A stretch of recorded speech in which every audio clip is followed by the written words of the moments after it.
The drama surrounding Caitlin Clark's return did not unfold quietly. It arrived like a warning shot across the entire basketball world, the kind that forces everyone watching to recalibrate what they thought they knew. Before Team USA training camp even tipped off, Sue Bird set the tone with one sentence that carried enormous weight. Caitlin Clark was 100% healthy. Not easing back. Not almost there. Fully back. And when a legend like Sue Bird speaks with that level of certainty, it is never casual. It is a signal. What followed proved she was not selling hope. She was forecasting impact. Clark walked into that gym carrying the residue of the hardest season of her life. 13 games played. That number still looks surreal on paper. A left quad injury. Groin issues on both sides. A left ankle bone bruise that shut everything down. For a player who had just shattered 62 records as a rookie, being reduced to a spectator was not just frustrating, it was suffocating. She watched the game move on without her. She watched others take the floor while her own body refused to cooperate. And while she disappeared from highlight reels, the whispers grew louder. Maybe the league had figured her out. Maybe her body could not survive the pace. Maybe the magic had run its course. Clark did not answer those whispers with noise. She answered them with work. Rehab sessions without cameras. Conditioning without applause. Endless repetition when nobody was watching. When she finally sat down in front of reporters before camp, her words were calm and direct. She was healthy. She still needed conditioning. That balance mattered. It was confidence without denial, honesty without insecurity. The kind of self-awareness that separates elite competitors from those chasing validation. She was not pretending the road back was easy. She was stating clearly that she was ready to walk it. Then came the moment that mattered most. Not the press conference. Not the speculation. The first time the ball touched her hands in warm-ups. That was when it clicked. Muscle memory does not lie. The rhythm returned instantly. The hours of unseen work surfaced all at once. The nerves dissolved. Clark was not forcing anything. She was letting the game come back to her, possession by possession. This was not about proving she could still shoot. It was about proving she never stopped being herself. What injury taught her should terrify the rest of the league. She described the experience as isolating, not just physically but emotionally. She learned what her teammates endure when they are hurt. She learned how much the bench can break you if you let it. And then she said something that revealed everything about her competitive soul. She would have taken 10 bad games in a row just to be out there playing. That is not desperation. That is hunger. That is someone who loves the grind more than the glory and came back with an edge sharpened by absence. When scrimmages began, the gym tightened. Coaches watched every step. Teammates measured every movement.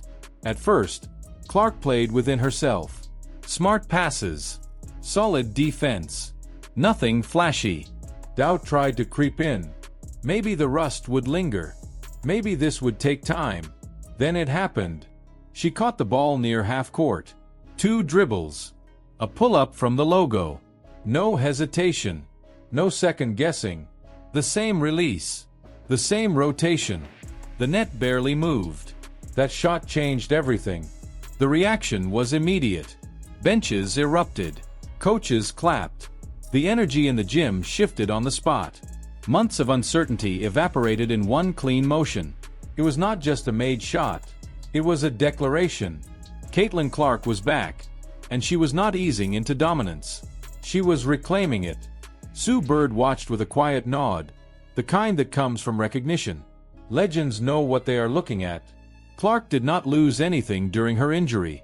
If anything, she gained something harder to teach. She followed that moment with precision. Laser passes that found shooters in rhythm. Defensive reads that disrupted flow. Pace control that raised the level of everyone around her.